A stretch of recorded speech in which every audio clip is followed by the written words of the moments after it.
First thing I want to do is just show you something. This is my Labour Party membership card. Just in case anybody says we're a bunch of fakes, we ain't. Why would a member of the Labour Party be wanting to support independence, which is a policy of the SNP? Well, for a start, it's because I don't want to support policies of the Tory party. I don't support policies like the bedroom tax. And I'm quite embarrassed that it took the leader of my party something like 9 months to eventually come out and say that Labour would repeal the bedroom tax. I also want to point out something which I think is very important about this referendum. An awful lot of people are getting hung up on we can do this, we can't do that, we will do this, we won't do that. 11 months from now, you're only getting asked one question. It's not to do with Trident, the Queen, Europe, or anything else. It's just, do you want Scotland to be an independent country? It's what we can do with our independence that matters and what we should be discussing. Now, we should also be looking at what will not happen if we don't get independence. Well, for a start, you're going to be stuck with the bedroom tax. You're going to be stuck with nuclear weapons. We're going to have a decision taken on Europe, which you may be for or against, but the reasons that a referendum in the UK will be decided in Europe is simply because people in the southeast of England hate foreigners. Now, if we're going to come out of Europe, then by all means, look at it for economic reasons. Look at it for, will Europe restrict us when it comes to reversing privatisation and things like that? But let's have some real reasons for it, rather than just because we don't like the French. I actually do like the French and the Germans, and they like us. And the worst myth I've heard so far in the referendum campaign is that Europe won't let us in. Aye, well, we've got oil. We've got 4 of the top universities in Europe. We've got a whisky industry that's worth $4 billion, that's part of a food and drink industry that's worth $12.5 billion. When it comes to tourism in Scotland, even up the Highlands lately, sure, you got a lot of English people up there, but you can't move for Italians, Spaniards, Poles. Last time I was up Ben Nevis. I think I spoke to 4 people whose first language was English all the way up and all the way back down. Aye. Why would a member of the Labour Party want to vote yes? Well, I joined the Labour Party to get rid of nuclear weapons out the Clyde. Not to spend 120 billion buying more of them. Do we need nuclear weapons in Scotland? If anybody's in any doubt about this. Now, I know the old argument was that they kept the peace for 50 years. Now, that may or may not be the case. Well, it certainly is the case. We didn't have a nuclear war. But I don't remember it being too peaceful. I remember it being very scary, the fact that we had... Who didn't listen? I remember it being very scary, having nuclear weapons 30 miles from where I live in Irvine, and Kilbirnie's even closer. What is the purpose of nuclear weapons now? Because the Warsaw Pact's away. We don't have anybody to fire them at. Right? So, what are they there for? What is the threat to our country that we need nuclear weapons for? Don't say North Korea. North Korea haven't got a system that could deliver a pizza, let alone deliver a 5-kiloton warhead. But, so the only threat we've got is terrorism. Now, correct me if I'm wrong in my thinking here, but if a terrorist walked into Tesco across the road there with a Semtex jacket on,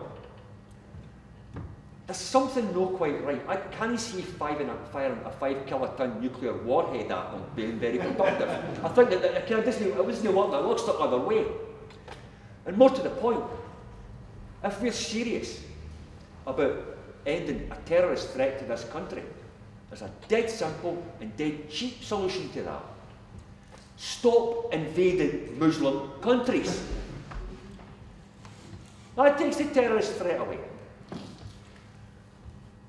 We've also heard in Trident this one about, it's about jobs. 169 Ministry of Defence jobs are relying on Trident. That's all. Not all of them live in Scotland. Not all of them will continue to want to live in Scotland. And more to the point, these are highly trained people who will be employed elsewhere. No problems. There's a further 300 contractors' jobs. You can bet your bottom dollar these contractors' jobs aren't the folk that live in the mountain. These are folk who are highly trained, highly paid, and live and work in America most of the time, or in other parts of the world. So, Trident's know about jobs. The money, 120 billion, well, I don't have to go on about that. I think we can find a lot better things to do with 120 billion pound than buy more weapons of mass destruction.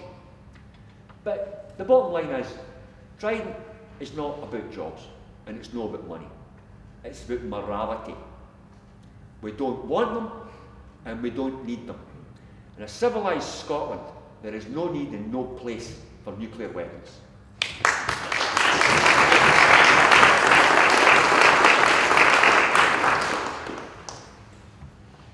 Our economy. Now, you'll hear them saying we're too weak, too poor, and too stupid. Well, the figures are quite simple. Scotland has 8.4% of the population of the UK. We pay in 9.9% of the UK's tax revenue. We get 9.3% back through the block grant. So that's 0.6%. Now, when you're talking billions of pounds, 0.6% is an awful lot of money. If we look at how Westminster sees our economy, they're away to spend something like 80 billion at the latest estimate on a high-speed rail link that stops at Birmingham. No. Fat lot of good that is.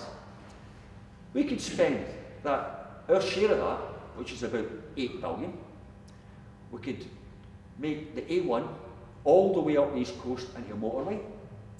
We could dual or motorway the A9. For that kind of money, we could probably afford to build half the tunnel to Northern Ireland that we're talking about.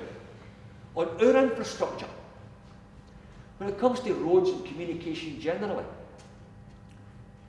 we've got a UK government that allow rural parts of Scotland to suffer from no having Wi-Fi or communications links to mobile telephones.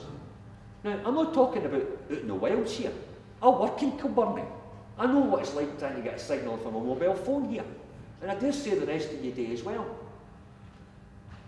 The reason companies don't do it is because it costs less to pay the fine for not meeting the standards they're expected to for the contract than it does to actually carry out the work they're supposed to do with Wi-Fi, mobile phones and everything else. It's all about money, it's all about greed. What else will happen if we stay at Westminster? We're going to be stuck with that same Thatcherite, neoliberal, greed is good mentality of economics.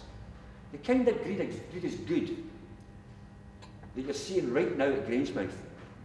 A man who pays no tax in the UK, a man whose corporation pays no tax in the UK, a man who fiddles the books of his company, INEOS, to make the Grangemouth petrochemical plant look like it's losing money, when in fact it's subsidising the parent company in Switzerland, where taxes are a lot lower. That's the kind of economy we're stuck with. Now, I'm hoping Shona is going to mention later on the common wheel and some elements of that. That's a new kind of economy for Scotland, a new way forward. When we look at the way multinationals and others behave and conduct themselves, left to run rampant and free, keep wages down, keep conditions down, put people on 0 hours contracts, have things made abroad, move where the greatest profit can possibly be. We need an alternative to that. We need a new way of thinking. And I think the common wheel does bring us that. But I'll finish on this point, Chair. I say as a member of the Labour Party, and for me, like all the rest of you, you all come to your decision on the referendum, yes or no, based on your own background, your own interests and your own views. Mine is particularly because I'm a member of the Labour Party. And I know the kind of Labour Party I can have and I can be in again if Scotland's independent. For instance, you might not know this, Scottish Labour Party policy is still to get rid of trident weapons at the Clyde. Now, the only reason they haven't tried to overturn that at a Scottish Labour Party conference is because they wouldn't dare. They know exactly what would happen. The policy would be upheld. So the kind of Labour Party I want to be in isn't Ed Miliband's New Labour, where everything's got to be run by a home counties focus group. The interests of the people of Scotland and the interests of the people of the South East of England are not the same. Our values are not the same. Pensions.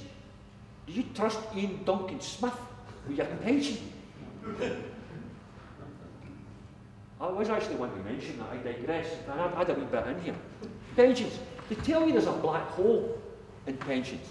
And, oh no, we can't afford Scotland's pensions because we've got an ageing population. But they try to make out the population of England's getting younger while we're getting older. The simple truth is, yes, there's a black hole in pensions. In the UK, all we'll be doing is accepting our share of that black hole.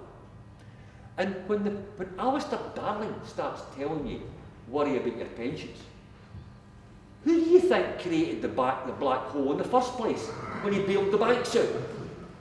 Now, I know he's not very good with numbers, but that is taking it just a wee bit too far. So, to conclude, yeah, a comparison of the kind of Labour Party we've got and the kind of Labour Party we'll have, independence. If you have a wee think about the Falkirk constituency, the man sitting in it currently, who has got personal problems that I won't go into, the man who's currently MP for Falkirk, Eric Joyce, is a Blairite apologist for the Iraq War, a man who's never opened his mouth about Thatcher's anti-trade union legislation, or about privatisation, or about anything else. He's one of Tony's nodding dogs. That's the Labour Party we've got if we stay with Westminster. The comparison is the man who used to be the Labour MP for Falkirk. That's the kind of Labour Party we want to have and have back again. That man was Dennis Cameron. That's the kind of Labour Party I want to be in. It's the kind of Labour Party at an election in 2016 I want to be able to go out and support.